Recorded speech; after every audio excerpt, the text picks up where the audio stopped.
सो hi friends. जैसा कि last lecture में हम रेडॉक्स रिएक्शंस कर रहे थे, हमने लास्ट रिएक्शन में देखा कि ऑक्सीडेशन क्या होती है, रिडक्शन क्या होती है। फिर हमने देखा ऑक्सीडेशन नंबर निकालते कैसे हैं, उसके रूल्स पढ़े।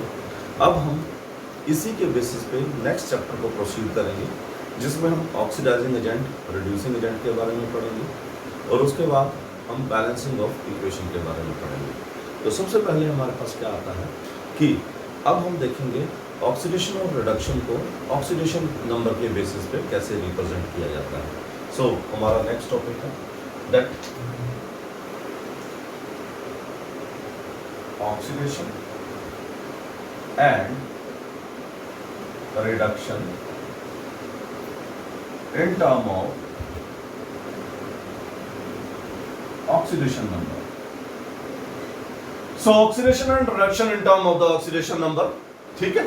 अब इसको समझाने के लिए मैं एग्जांपल लेता हूं O2 नेगेटिव का। मेरे पास क्या है बेटे, O2 नेगेटिव। O2 नेगेटिव में क्या होता है, मेरे पास यहाँ पे 8 प्रोटॉन है, 8 ही न्यूट्रॉन होते हैं इसके अंदर। अब इसमें क्या है, 10 इलेक्ट्रॉन्स है। तो मैं क्या बोलूंगा इसको, this is O2 negative. 2 negative मतलब इसके ऊपर क्या है, 2 इलेक्ट्रॉन एक्स्ट्रा है, 2 नेगेटिव चार्ज है। तो इसका अगर मुझसे ऑक्सीडेशन स्टेट पूछी जाए, ऑक्सीडेशन नंबर पूछा जाए, इसका ऑक्सीडेशन नंबर होगा -2। अब मुझे क्या करनी है, इसकी ऑक्सीडेशन करनी है। क्या करनी है, ऑक्सीडेशन। ऑक्सीडेशन में क्या होता है, रिमूवल ऑफ इलेक्ट्रॉन। मैंने एक इलेक्ट्रॉन यहाँ पे क्या कर दिया, माइनस कर दिया, बाहर निकाल दिया। जब एक इलेक्ट्रॉन बाहर निकल गया तो अब क्या हुआ, मेरे पास न्यूक्लियस के अंदर न्यूट्रॉन भी उतरे रहे और प्रोटॉन भी उतरे रहे, पर इलेक्ट्रॉन कितने हो गए, इलेक्ट्रॉन हो गए 9 इलेक्ट्रॉन हो गए। 9 इलेक्ट्रॉन हो गए तो अब 8 प्रोटॉन 8 इलेक्ट्रॉन के चार्ज को कैंसिल कर देंगे, बच गया 1 इलेक्ट्रॉन। तो इसमें चार्ज क्या होगा, 1 नेगेटिव। तो मैं इसको बोलूंगा O1 नेगेटिव। तो अब इसका ऑक्सीडेशन नंबर क्या होगा, इसका ऑक्सीडेशन नंबर होगा -1। मैं फिर से ऑक्सीडेशन करता हूं इसकी। मैंने 1 इलेक्ट्रॉन और माइनस कर दिया, 1 इलेक्ट्रॉन और निकाल दिया। Oxidation is the removal of electron. तो अब कितने बचे, 8 न्यूट्रॉन 8 प्रोटॉन। अब इलेक्ट्रॉन कितने रह गए बेटे, 8 इलेक्ट्रॉन रह गए। 8 प्रोटॉन और 8 electron, 8 negative charge 8 positive charge cancel करेंगे तो ऑक्सीजन पे चार्ज क्या आ जाएगा, 0 आ जाएगा। तो अगर अब मुझे इससे ऑक्सीडेशन नंबर पूछा जाए तो मैं इसका ऑक्सीडेशन नंबर बोलूंगा 0। अब अगर मैं और ऑक्सीडेशन करना चाहूं, 1 इलेक्ट्रॉन और माइनस कर दूं, यहां पे फिर से फर्दर ऑक्सीडेशन करना चाहूं, तो अब क्या होगा, यहां पे 8 न्यूट्रॉन हो गए, 8 ही प्रोटॉन हो गए, इलेक्ट्रॉन कितने रह जाएंगे, 7 इलेक्ट्रॉन रह जाएंगे। और इस पे चार्ज क्या आ जाएगा, 8 पॉजिटिव चार्ज 7 नेगेटिव चार्ज। तो 7 पॉजिटिव ने 7 नेगेटिव को कैंसिल किया, बच गया 1 पॉजिटिव। तो इस पे क्या आ जाएगा, 1 पॉजिटिव चार्ज आ जाएगा और इसका ऑक्सीडेशन नंबर आ जाएगा +1। तो आप ध्यान से देखिए, यहाँ पे जब ऑक्सीडेशन करवा रहे हो तो इसमें हो क्या रहा है, माइनस, पहले ऑक्सीडेशन नंबर क्या था, -2, फिर क्या हुआ, -1, फिर 0, फिर +1। इसका मतलब ऑक्सीडेशन जब भी होती है तो सब्सटेंस का जो ऑक्सीडेशन नंबर है नेगेटिव से 0 की तरफ मूव करता है, 0 से पॉजिटिव की तरफ मूव करता है। और मैं ऐसे भी बोल सकता हूं, ऑक्सीडेशन नंबर क्या कर रहा है, ऑक्सीडेशन नंबर इंक्रीज कर रहा है। तो कोई भी रिएक्शन में अगर किसी एलिमेंट का ऑक्सीडेशन नंबर नेगेटिव से 0 की तरफ जाए और 0 से पॉजिटिव की तरफ जाए, जब ऑक्सीडेशन नंबर इंक्रीज करे तो मैं कह दूंगा वो सब्सटेंस क्या हो रही है, ऑक्सीडाइज हो रही है। तो आप नोट कर सकते हो, in oxidation the oxidation number of element move from negative to 0, 0 to positive, or in other words the oxidation number in oxidation increases। तो जब भी मेरे पास एलिमेंट का ऑक्सीडेशन नंबर इंक्रीज करेगा तो मैं कह दूंगा वहां पे क्या हो रही है, ऑक्सीडेशन हो रही है। क्लियर है ये, ठीक है। तो इसको नोट कर सकते हो आप। So next is reduction in term of oxidation number. Reduction में क्या होता है, जब हम रिडक्शन करवाते हैं। अब रिडक्शन क्या है बेटे, reduction is a gain of electron. Reduction क्या है, गेन ऑफ इलेक्ट्रॉन। अब उसी प्रोसेस को अगर मैं उल्टे तरीके से लिखूं, मान लो मेरे पास O पॉजिटिव था। What is the meaning of O positive, 8 proton 8 electron और 8 प्रोटॉन 8 न्यूट्रॉन और इलेक्ट्रॉन कितने होंगे, 7 इलेक्ट्रॉन होंगे। तो अभी मैंने बताया आपको, अगर इलेक्ट्रॉन कम है, प्रोटॉन ज्यादा है, तो उस पर चार्ज क्या होगा, जितने प्रोटॉन ज्यादा है उतना पॉजिटिव चार्ज। 1 पॉजिटिव, तो इसका ऑक्सीडेशन नंबर क्या है, +1 है। ठीक है, क्या है मेरे पास +1। अब मैं इसकी रिडक्शन कराता हूं। Reduction is the gain of electron. मैंने इसमें एक इलेक्ट्रॉन ऐड कर दिया। जब मैंने एक इलेक्ट्रॉन ऐड कर दिया तो इलेक्ट्रॉन 7 से कितने हो जाएंगे 8, प्रोटॉन 8 न्यूट्रॉन, और मेरे पास यहाँ पे इलेक्ट्रॉन कितने हो गए बेटे 8 इलेक्ट्रॉन हो गए, और चार्ज क्या आ गया 0, क्योंकि जितने पॉजिटिव चार्ज है उतने ही नेगेटिव चार्ज है, चार्ज 0 आ जाएगा, ऑक्सीडेशन नंबर क्या हो जाएगा 0 हो जाएगा। क्लियर है, कोई दिक्कत वाली बात नहीं है। अब इसमें मैंने एक और इलेक्ट्रॉन ऐड कर दिया। अगर मैं एक और इलेक्ट्रॉन ऐड कर दूं तो अब क्या हो जाएगा यहाँ पे 8 प्रोटॉन 8 न्यूट्रॉन, और इलेक्ट्रॉन कितने हो जाएंगे बेटे 9 इलेक्ट्रॉन। एक इलेक्ट्रॉन एक्स्ट्रा आ गया। जितने इलेक्ट्रॉन प्रोटॉन से ज्यादा होंगे उतना क्या होगा यहाँ पे नेगेटिव चार्ज आ जाएगा। तो ये O1 नेगेटिव आ गया और ऑक्सीडेशन नंबर क्या आ गया -1 आ गया। मैंने इसमें एक और इलेक्ट्रॉन ऐड कर दिया बेटे। जब मैंने एक और इलेक्ट्रॉन ऐड कर दिया 8 प्रोटॉन 8 न्यूट्रॉन, और इलेक्ट्रॉन कितने हो गए 10 इलेक्ट्रॉन हो गए, और इस पे चार्ज क्या आ गया 2 नेगेटिव आ गया, और ऑक्सीडेशन नंबर क्या हो गया -2। तो मुझे क्लियर कट यहाँ पे दिख रहा है जब मैं रिडक्शन कर रहा हूं तो ऑक्सीडेशन नंबर +1 से 0 जा रहा है, 0 से -1 जा रहा है, -1 से -2 जा रहा है। मतलब ऑक्सीडेशन नंबर क्या कर रहा है डिक्रीज कर रहा है। So in reduction oxidation number move from positive to 0 0 to negative. अगर किसी रिएक्शन के अंदर ऑक्सीडेशन नंबर पॉजिटिव से 0 जा रहा है, पॉजिटिव से 0 की तरफ जा रहा है, जो 0 से पॉजिटिव नेगेटिव की तरफ जा रहा है, तो वहां रिडक्शन हो रही है। और in another word you can write that oxidation number decreases. So किसी भी रिएक्शन में अगर किसी एलिमेंट का ऑक्सीडेशन नंबर डिक्रीज करता है तो उस एलिमेंट की रिडक्शन हो रही है। So now you can write down reduction in term of oxidation number. तो reduction in term of oxidation number क्या हो जाएगी, during reduction the oxidation number of element decreases. ठीक है, तो रिडक्शन के दौरान एलिमेंट का ऑक्सीडेशन नंबर क्या करता है डिक्रीज करता है। क्लियर है, कोई दिक्कत वाली बात नहीं है। जब हमने ऑक्सीडेशन और रिडक्शन को ऑक्सीडेशन नंबर की टर्म में डिफाइन कर दिया, तो नेक्स्ट हम क्या डिस्कस करने जा रहे हैं, that is oxidising agent and reducing agent. तो सबसे पहले मैं क्या लेने जा रहा हूं वहां पे oxidising agent and reducing agent. उसको भी समझाने से पहले मैं एक छोटा सा एग्जांपल लूंगा। ठीक है, एग्जांपल मैं ए और बी की टर्म में कॉमन टर्म में ले लूंगा, सिंपल टर्म में। मान लो मेरे पास एक क्या है ए एटम है, एक क्या है बी एटम। ए के पास क्या है एक इलेक्ट्रॉन एक्स्ट्रा है अपनी नोबल गैस कॉन्फ़िगरेशन से, और जो बी है बी के पास मान लो 7 इलेक्ट्रॉन है। तो आपको पता है बी को सिर्फ एक इलेक्ट्रॉन चाहिए अपनी ऑक्टेट कंप्लीट करने के लिए, और ए अगर अपना ये एक्स्ट्रा इलेक्ट्रॉन लूज कर दे तो ये नोबल गैस कॉन्फ़िगरेशन बना देगा। तो होगा क्या बेटे, मान लो इसने एक इलेक्ट्रॉन इसको दे दिया, तो ए की क्या हो गई बेटे, ए ने इलेक्ट्रॉन दिया, loss of electron is known as oxidation. तो ए क्या बन जाएगा पॉजिटिव, 0 से क्या आ गया ऑक्सीडेशन नंबर 0 था प्लस आ गया, इसको एक इलेक्ट्रॉन मिला, इस पे क्या चार्ज आ गया -1 आ गया। तो ए का ऑक्सीडेशन नंबर बढ़ा, बी का कम हुआ। मैंने अभी अभी बताया जब ऑक्सीडेशन नंबर बढ़े तो ऑक्सीडेशन हुई, और जब ऑक्सीडेशन नंबर डिक्रीज करे तो क्या हुई रिडक्शन हुई। तो क्या होगी बेटे रिडक्शन होगी। ठीक है, सो अब मेरे पास क्या है यहाँ पे ए की क्या हो रही है ऑक्सीडेशन, बी की क्या हो रही है बेटे रिडक्शन हो रही है। क्लियर है। सो अब बी की रिडक्शन किसके कारण हुई, बी की रिडक्शन ए के कारण हुई। अगर ए ना होता तो इसको इलेक्ट्रॉन कहां से मिलता, ऐसे घूमता फिरता रहता है। तो बी की रिडक्शन ए के कारण हो रही है। तो जो इस रिडक्शन के लिए रिस्पॉन्सिबल है, जो रिडक्शन करवा रहा है वो रिड्यूसिंग एजेंट है। तो ये रिडक्शन कौन करवा रहा है, कौन करवा रहा है, ए करवा रहा है। तो ए क्या है मेरा रिड्यूसिंग एजेंट आर, मैं इसको लिख दूंगा रिड्यूसिंग एजेंट। अब ए की ऑक्सीडेशन हुई, ए की ऑक्सीडेशन किसके कारण हुई, बी के कारण हुई। तो बी क्या कहलाएगा मेरा ऑक्सीडाइजिंग एजेंट। बी क्या कहलाएगा बेटे ऑक्सीडाइजिंग एजेंट। तो रिड्यूसिंग एजेंट कौन होता है, रिड्यूसिंग एजेंट वो होता है, ये मेरा रिड्यूसिंग एजेंट था।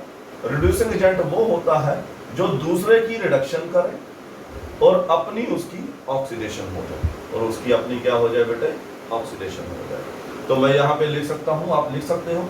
तो what is the reducing agent, reducing agent is that substance, reducing agent is that substance which reduce other substance and itself get oxidized, और खुद की क्या हो जाए, ऑक्सीडेशन, क्या हो जाए बेटे, ऑक्सीडेशन हो जाए। ठीक है, अब आप लिख सकते हो ऑक्सीडाइजिंग एजेंट कौन सा होता है, ऑक्सीडाइजिंग एजेंट कौन सा होता है, तो दूसरे की ऑक्सीडेशन करवाए और अपनी रिडक्शन कर दे। तो आप ऑक्सीडाइजिंग एजेंट की डेफिनेशन भी लिख सकते हो। ऑक्सीडाइजिंग एजेंट क्या होगा, it is a substance which oxidise other substance and itself get reduced, जो खुद रिड्यूस हो गया। अब हो क्या रहा है बेटे, अब फटाफट अगर पहचानना हो आपने, यहां ऑक्सीडेशन हुई, जिसकी भी ऑक्सीडेशन हो उसको आपने रिड्यूसिंग एजेंट बोलना है। रिएक्शन के अंदर जिसकी ऑक्सीडेशन हो उसको क्या बोलना है, रिड्यूसिंग एजेंट। अब जिसकी ऑक्सीडेशन हो रही है वो इलेक्ट्रॉन लूज कर रहा है, तो रिड्यूसिंग एजेंट क्या होता है, इलेक्ट्रॉन डोनर, जो इलेक्ट्रॉन दे वो क्या होता है, रिड्यूसिंग एजेंट। जिसकी ऑक्सीडेशन हो वो भी रिड्यूसिंग एजेंट, और रिड्यूसिंग एजेंट क्या होगा, जो इलेक्ट्रॉन दे रहा होगा वो क्या होगा, मेरे पास रिड्यूसिंग एजेंट होगा। अब इसका ऑक्सीडेशन नंबर 0 से +1 गया, तो रिड्यूसिंग एजेंट जो होता है उसका ऑक्सीडेशन नंबर क्या करेगा, इंक्रीज करेगा। ऑक्सीडेशन नंबर क्या करेगा, increase. So in term of oxidation number, जिस सब्सटेंस का ऑक्सीडेशन नंबर इंक्रीज करे, जिस सब्सटेंस का ऑक्सीडेशन नंबर इंक्रीज करे वो क्या है, रिड्यूसिंग एजेंट। ठीक है, अब मैं ऑक्सीडाइजिंग एजेंट की बात करता हूं। जिसकी भी रिडक्शन हो रही हो वो ऑक्सीडाइजिंग एजेंट है, वो क्या है, ऑक्सीडाइजिंग एजेंट है। अब इसने क्या किया, इलेक्ट्रॉन लिए, so oxidising agent is electron acceptor. आप नोट कर सकते हो ऑक्सीडाइजिंग एजेंट क्या होता है, इलेक्ट्रॉन एक्सेप्टर होता है। इसका ऑक्सीडेशन नंबर 0 से माइनस आया, मतलब डिक्रीज किया, इसका ऑक्सीडेशन नंबर क्या करेगा, डिक्रीज करेगा। तो अगर आपको किसी रिएक्शन में ये पहचानना हो कि कौन रिड्यूसिंग एजेंट है और कौन ऑक्सीडाइजिंग एजेंट है, तो आप कैसे पहचानोगे, आपने सिंपली ये देखना है कि जिसकी ऑक्सीडेशन हो रही है वो रिड्यूसिंग एजेंट है। जा देख लो, जो इलेक्ट्रॉन डोनेट कर रहा है वो क्या है, रिड्यूसिंग एजेंट है। जा जिसका ऑक्सीडेशन नंबर बढ़ रहा है, इन तीनों में से कुछ भी देख सकते हो आप। ऑक्सीडाइजिंग एजेंट कौन सा होगा, जिसकी रिडक्शन होगी, नंबर 1। नंबर 2, जो इलेक्ट्रॉन एक्सेप्ट करेगा। नंबर 3, जिसका ऑक्सीडेशन नंबर क्या करेगा, डिक्रीज करेगा। इनमें से कोई भी चीज देखना चाहो आप देख लो, पर हम जनरली ऑक्सीडेशन नंबर के बेसिस पे देखेंगे। तो जिसका ऑक्सीडेशन नंबर बढ़ रहा है वो क्या है, मेरे पास रिड्यूसिंग एजेंट। जिसका ऑक्सीडेशन नंबर कम हो रहा है वो क्या है, ऑक्सीडाइजिंग एजेंट। क्लियर है, कोई दिक्कत वाली बात नहीं। अब बेटे कई बार हमसे पूछा जाता है, हमें कंपाउंड दे दिया जाता है और बोला जाता है बजाओ ये रिड्यूसिंग एजेंट का काम करेगा या ऑक्सीडाइजिंग एजेंट का काम करेगा। तो सिंपल, कोई रिएक्शन नहीं दी, कोई कुछ नहीं दिया, सिंपल बोल दिया उसने ये कंपाउंड बताओ ऑक्सीडाइजिंग एजेंट का काम करेगा या रिड्यूसिंग एजेंट का काम करेगा। तो इस चीज को हमने कैसे देखना है, ठीक है। सो आई ठीक है, तो आपने ऑक्सीडेशन नंबर, ऑक्सीडाइजिंग एजेंट और रिड्यूसिंग एजेंट की डेफिनेशन देखी होगी। अब मैं बात करूं, मान लो मेरे पास एक एटम है, कोई एटम है, ए एटम है, क्या है, ये मेरे पास क्या है, एटम है। इसके पास बैलेंस इलेक्ट्रॉन 7 बैलेंस इलेक्ट्रॉन थे।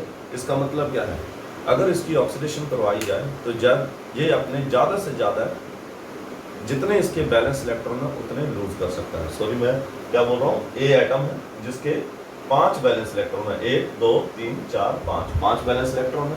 तो अगर इसकी ऑक्सीडेशन करवाई जाए तो ज़्यादा से ज़्यादा कितने इलेक्ट्रॉन लूज कर सकता है, जी 5 के 5 लूज कर सकता है। और इसमें चार्ज क्या आ जाएगा, 5 पॉजिटिव और 5 इलेक्ट्रॉन इसमें लूज कर दिया। And after losing the balance electron it will acquire the noble gas type configuration। कैसी कॉन्फ़िगरेशन हो जाएगी, noble gas type configuration, it will have a noble gas type of configuration. Clear है ये। अब इसके बाद ये इलेक्ट्रॉन लूज नहीं करेगा, now it will not lose the electron. अब ये अपनी मैक्सिमम ऑक्सीडेशन स्टेट में है, इसमें है मैक्सिमम ऑक्सीडेशन स्टेट। जब भी कोई एलिमेंट अपनी मैक्सिमम ऑक्सीडेशन स्टेट में आ जाए तब वो फर्दर इलेक्ट्रॉन लूज नहीं करेगा। अब उसके पास लूज करने के लिए कुछ नहीं बचा, nothing to lose, only to gain. अब ये सिर्फ इलेक्ट्रॉन गेन कर सकता है। अब ये इलेक्ट्रॉन क्या कर सकता है, गेन कर सकता है। और हमने अभी अभी पढ़ा जो इलेक्ट्रॉन गेन करता है, जो इलेक्ट्रॉन एक्सेप्ट करता है, वो क्या कहलाता है, ऑक्सीडाइजिंग एजेंट। सो ऑक्सीडाइजिंग एजेंट, कोई भी सब्सटेंस जब अपनी मैक्सिमम ऑक्सीडेशन स्टेट में आ जाए तो वो सिर्फ और सिर्फ ऑक्सीडाइजिंग एजेंट का काम करेगा। सो आप लिख सकते हो any element in its maximum oxidation state will act as only oxidising agent, सिर्फ और सिर्फ ऑक्सीडाइजिंग एजेंट का काम करेगा। क्लियर है, कोई दिक्कत वाली बात नहीं है। सेकंड, मान लो मेरे पास अब कोई एलिमेंट था, जैसे मान लो सल्फर है। सल्फर के बैलेंस इलेक्ट्रॉन कितने होते हैं बेटे, it has a 6 balance electron, 6 balance electron है। तो अब इसको सिर्फ 2 इलेक्ट्रॉन और चाहिए अपनी ऑक्टेट कंप्लीट करने के लिए।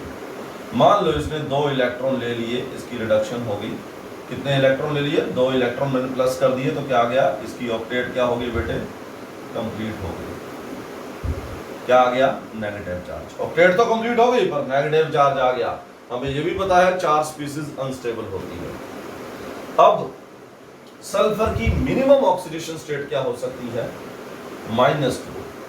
वो उतने ही इलेक्ट्रॉन लेगा जितने से उसकी ऑक्टेट कंप्लीट हो गई, उससे ज्यादा इलेक्ट्रॉन नहीं लेगा। ठीक है, अब ये जो है -2, ये चाहेगा अपना नेगेटिव चार्ज क्या कर दे, रिलीज कर दे, क्योंकि हमें पता है कोई भी चार्ज स्पीसीज स्टेबल नहीं होती, न्यूट्रल स्पीसीज सबसे ज्यादा स्टेबल होती है। तो इसकी टेंडेंसी रहेगी, क्या बोला मैंने,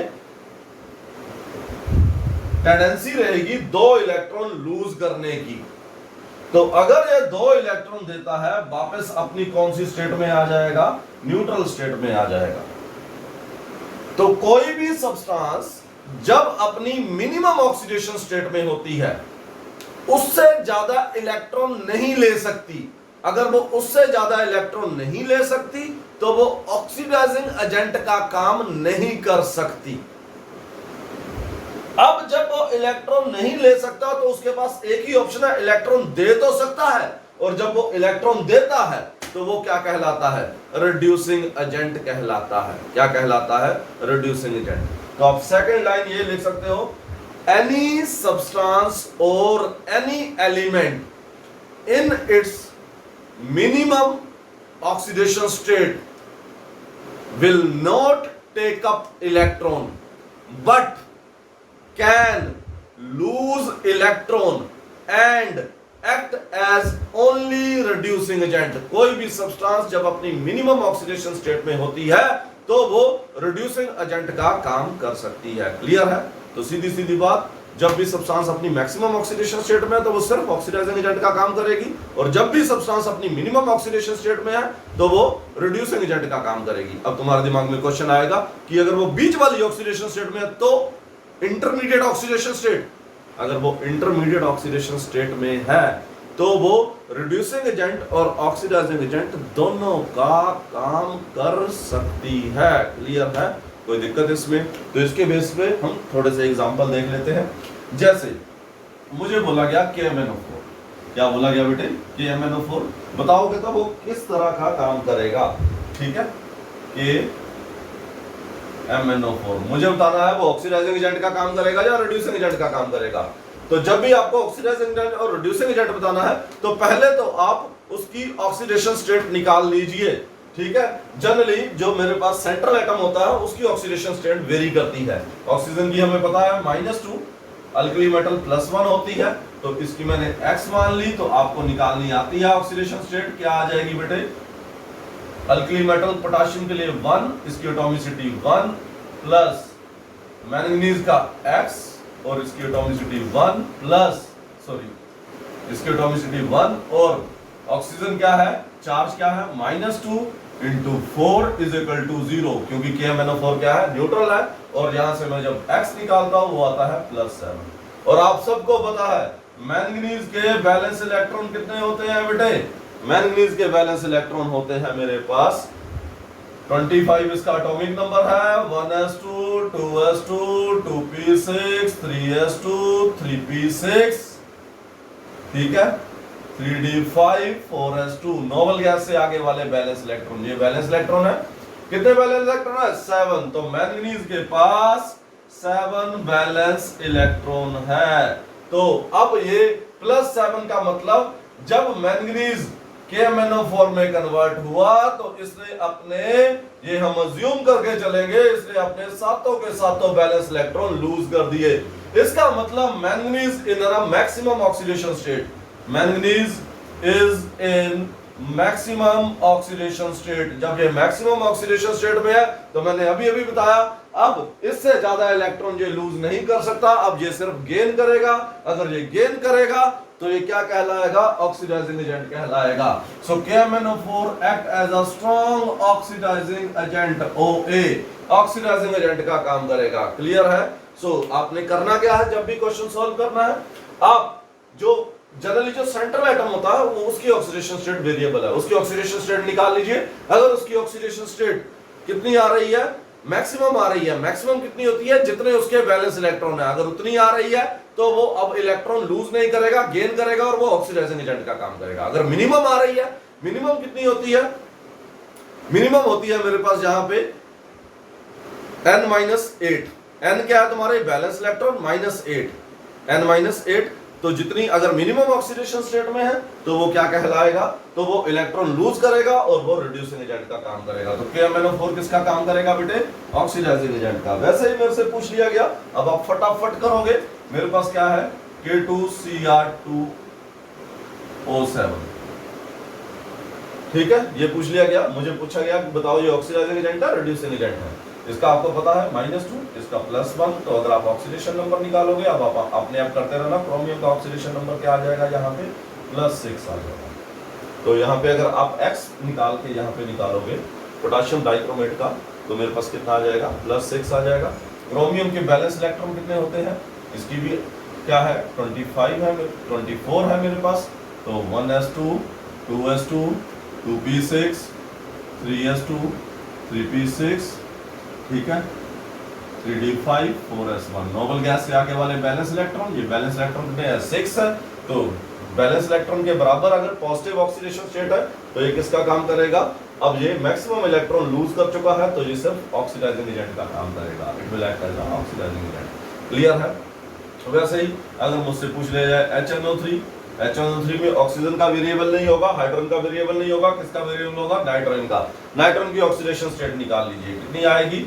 यहाँ +1, ये -2, +1 × 1 + x × 1 + 3 × -2 = 0, x = 5। और आपको पता है नाइट्रोजन के बैलेंस इलेक्ट्रॉन कितने होते हैं? नाइट्रोजन के बैलेंस इलेक्ट्रॉन 5 होते हैं। तो जब नाइट्रोजन HNO3 में कन्वर्ट हुआ तो उसने अपने पांचों के पांचों बैलेंस इलेक्ट्रॉन लूज कर दिए। अब ये और इलेक्ट्रॉन लूज नहीं कर सकता, सिर्फ इलेक्ट्रॉन गेन करेगा। अगर इलेक्ट्रॉन गेन करेगा तो ये ऑक्सीडाइजिंग एजेंट का काम करेगा। किसका काम करेगा? ऑक्सीडाइजिंग एजेंट का काम करेगा। क्लियर है? कोई दिक्कत वाली बात नहीं है। तो HNO3 भी मेरा क्या होगा? ऑक्सीडाइजिंग एजेंट होगा। ठीक है। सो अब हम कुछ रिड्यूसिंग एजेंट की बात करते हैं। जैसे मान लो मुझे दे दिया H2S, जैसा कि मैंने बताया H2S में ये +1 है, ये X है, तो X आ जाएगा मेरा -2। तो सल्फर के बैलेंस इलेक्ट्रॉन कितने होते हैं? सल्फर के बैलेंस इलेक्ट्रॉन होते हैं, जैसा कि आपको पता है, 6 होते हैं। तो अब मेरे पास यहाँ पे -2, इसका ऑक्सीडेशन नंबर कितना आ रहा है? -2। So it is in the minimum oxidation state. और मिनिमम ऑक्सीडेशन स्टेट क्या होती है? Minimum oxidation state is equal to, मेरे पास क्या है? n-8। n क्या है तुम्हारे? बैलेंस इलेक्ट्रॉन कितने हैं? बैलेंस इलेक्ट्रॉन कितने हैं? 6 - 8 -2। तो यहाँ पे oxidation number minimum oxidation state के बराबर आ रहा है। तो अब ये इससे ज्यादा इलेक्ट्रॉन, 2 से ज्यादा इलेक्ट्रॉन गेन नहीं कर सकता। 2 से ज्यादा इलेक्ट्रॉन गेन नहीं कर सकता। तो अब सिर्फ इसके पास एक ही पॉसिबिलिटी बचती है, टू लूज द इलेक्ट्रॉन और टू डोनेट द इलेक्ट्रॉन। अगर ये इलेक्ट्रॉन डोनेट करेगा तो H2S क्या कहलाएगा तुम्हारा? H2S कहलाएगा रिड्यूसिंग एजेंट कहलाएगा। क्या कहलाएगा बेटे? रिड्यूसिंग एजेंट कहलाएगा। ठीक है। क्लियर है, कोई दिक्कत वाली बात नहीं है। तो ये मेरे पास क्या हो जाएगा, रिड्यूसिंग एजेंट हो जाएगा। ठीक है, अब मैं आपको क्वेश्चन देता हूं, जैसे मेरे पास है H2O2, क्या है बेटे, H2O2 है। ठीक है, कंपाउंड तो बहुत सारे हैं, हम साथ के साथ करते जाएंगे। H2O2 की बात करूं मैं, H2O2 में हाइड्रोजन की तो वेरिएबल नहीं होगी, किसकी होगी, ऑक्सीजन की। अब आपको पता है ऑक्सीजन के बैलेंस इलेक्ट्रॉन कितने हैं, पहले तो ये देखिए ऑक्सीजन के बैलेंस इलेक्ट्रॉन कितने हैं, 1s2 2s2 2p4, so it has a 6 balance electron. कितने हैं, 6 बैलेंस इलेक्ट्रॉन। कितने हैं, 6 बैलेंस इलेक्ट्रॉन है। अब oxygen is the second most highest electronegative element, जहां तो ये इलेक्ट्रॉन गेन करेगा। ठीक है, मैंने आपको बताया था लास्ट लेक्चर में, ये -2 ऑक्सीडेशन स्टेट शो करता है। क्या शो करता है, -2, जहां तो ये 2 इलेक्ट्रॉन गेन कर ले। -1 भी शो करता है पर ऑक्साइड में, -12 भी शो करता है इसमें सुपर ऑक्साइड में, 0 भी शो करता है जब ये एलिमेंटल फॉर्म में होता है, +1 भी शो करता है। कब शो करेगा, +1 शो करेगा जी जब ये फ्लोरीन के साथ जुड़ा होगा। +2 भी शो करता है जब ये फ्लोरीन के साथ जुड़ा है। सिर्फ फ्लोरीन के साथ +1 और +2 शो करेगा, बाकी किसी के साथ +1 और +2 शो नहीं करेगा। तो इसकी मिनिमम ऑक्सीडेशन स्टेट -2 है और मैक्सिमम ऑक्सीडेशन स्टेट क्या है, +2 है। तो अब मैं यहां देख लेता हूं H2O2 में इसकी ऑक्सीडेशन स्टेट क्या है, +1x। तो H यहां पे हाइड्रोजन की एटॉमिसिटी क्या है, 2, ऑक्सीडेशन नंबर क्या है हाइड्रोजन का, 1, प्लस x उसका ऑक्सीडेशन नंबर ऑक्सीजन का, एटॉमिसिटी ऑक्सीजन की 2 इज इक्वल टू 0, तो x इज इक्वल टू क्या आ जाएगा, -1। ये आ गया बेटे, ना तो ये मिनिमम है ना ये मैक्सिमम है, तो इंटरमीडिएट है। तो इस केस में ये इलेक्ट्रॉन लूज भी कर सकता है, अगर लूज करेगा तो इस तरफ को जाएगी इसकी ऑक्सीडेशन नंबर, अगर गेन करेगा तो इस साइड को जाएगी। So if element is in minimum intermediate oxidation state, if element is in intermediate oxidation state, then it will act as, it can act as both oxidizing agent as well as reducing agent। तो ये oxidising agent और reducing agent दोनों का काम कर सकता है। तो कोई भी चीज जब अपनी इंटरमीडिएट ऑक्सीडेशन स्टेट में होगी तो वो ऑक्सीडाइजिंग एजेंट और रिड्यूसिंग एजेंट दोनों का काम कर सकती है। क्लियर है। जैसे मैं बात करूं SO3 और SO2 की, मैंने आपसे पूछा SO3 और SO2, एक है मेरे पास SO3, दूसरा है SO2। सल्फर का मैक्सिमम ऑक्सीडेशन नंबर कितना होगा, मैक्सिमम इज +6, बैलेंस इलेक्ट्रॉन 6 होते हैं, मिनिमम ऑक्सीडेशन नंबर इज -2। तो सल्फर का मैक्सिमम ऑक्सीडेशन नंबर +6 होता है, मिनिमम -2 होता है। इधर भी वही होगा, मैक्सिमम ऑक्सीडेशन नंबर सल्फर का कितना होगा बेटे, +6, और मिनिमम ऑक्सीडेशन नंबर कितना होगा, -2। अब मैं यहाँ पे SO3 में सल्फर का ऑक्सीडेशन नंबर निकालूंगा, सल्फर का ऑक्सीडेशन नंबर निकालूंगा, -2x कितना आ जाएगा बेटे, x into 1 plus -2 into 3 is equal to 0, तो x इज इक्वल टू मेरे पास 6 आ जाएगा।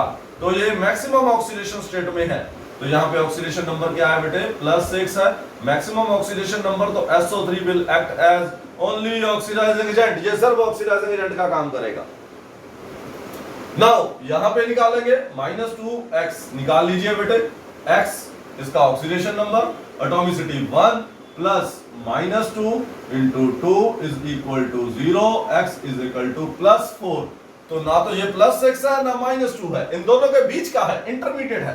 तो दिस इज इंटरमीडिएट, क्या है, इंटरमीडिएट। तो जो सल्फर डाइऑक्साइड है ये इलेक्ट्रॉन गेन करके +4 से -2 भी बना सकती है, जब 2 इलेक्ट्रॉन लूज करके +6 भी बना सकती है।